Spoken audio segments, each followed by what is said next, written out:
आप लोग अभी तक कन्वे नहीं करने दिए। ये पूरे 15 साल में पहली दफा हुआ है ऐसा। इसलिए कह रहा हूं कि मुझे दोबारा आना है बिहार में और बार बार आना है इंशाल्लाह बिहार में। लेकिन मैं कहीं जाऊं तो बिहार के नौजवानों की मुझे तारीफ करनी चाहिए।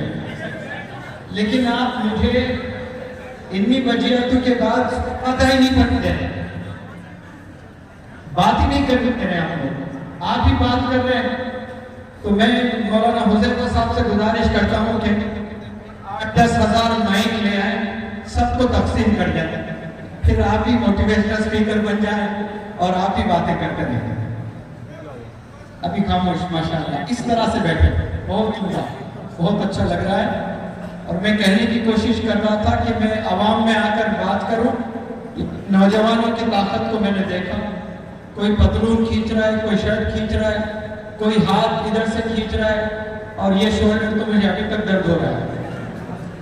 मतलब जिसने भी मेरे राइट साइड से एस्कॉर्ट किया है उसने खूब आजमाया है।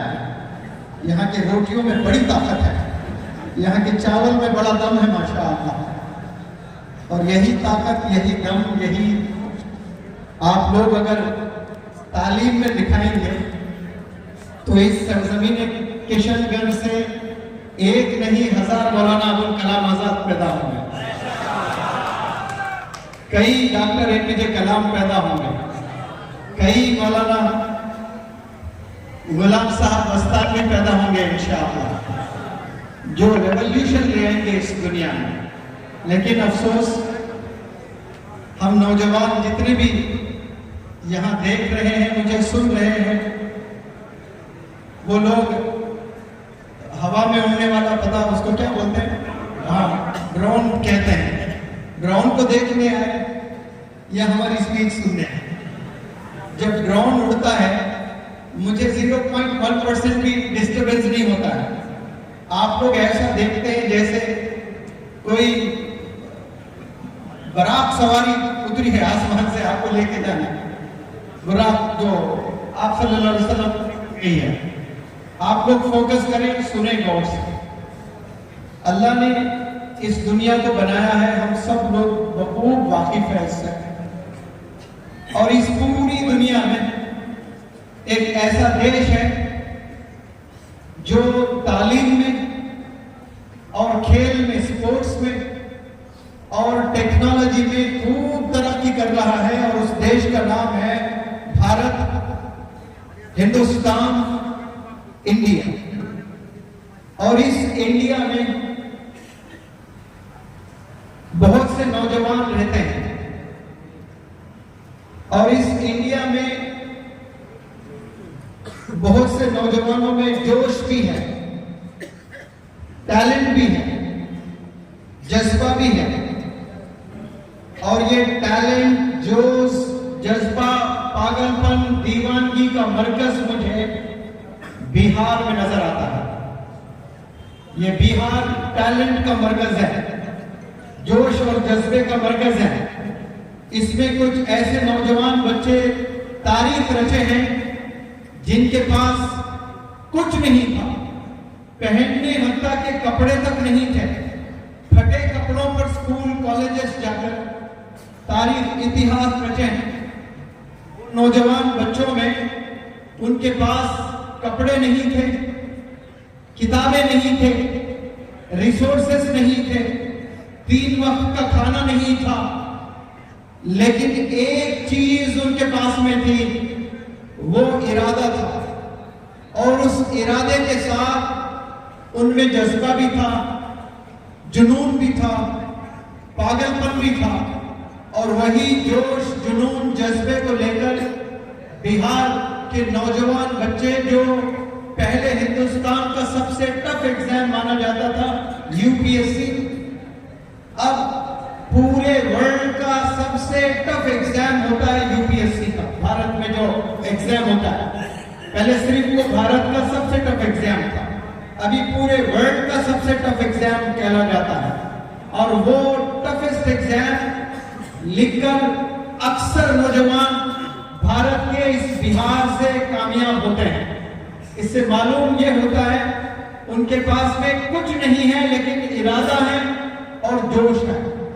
और यहाँ न जाने कितने नौजवान बैठे हैं और मुझे सुन रहे हैं, और आप लोग को यकीन नहीं है कि आप क्या क्या कर सकते हैं इस दुनिया में। एक दिन है और दिन के 24 घंटे हैं।